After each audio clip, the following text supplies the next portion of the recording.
అభిమానులకి జూనియర్ ఎన్టీఆర్ ప్రకటన ఒక సంచలనం.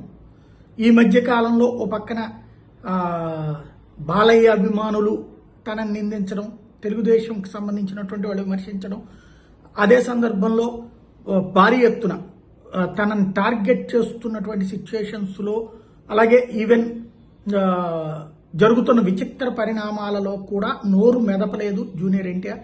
ఈవెన్ ఎన్టీఆర్కి సంబంధించినటువంటి వర్ధంతి సందర్భంగా వెళ్ళడం, నివాళులర్పించడం, వెళ్ళిపోవడం నాన్ కాంట్రవర్షియల్గా వ్యవహరిస్తూ వస్తున్నారు. అయితే అభిమానులు ఎవరో పాదయాత్ర చేయబోతున్నారు అన్నటువంటి దాని మీద స్పందించారు. అభిమానులు ఎవరు దయచేసి పాదయాత్ర చేయవద్దు, త్వరలో అభిమానులందరితో మీటింగ్ పెడతాం, ఆ మీటింగ్ పెట్టేదాకా సంయమనం వహించండి, మీరు పాదయాత్ర లాంటి ఏమి చెయ్యొద్దు అంటూ పిలుపునిచ్చారు.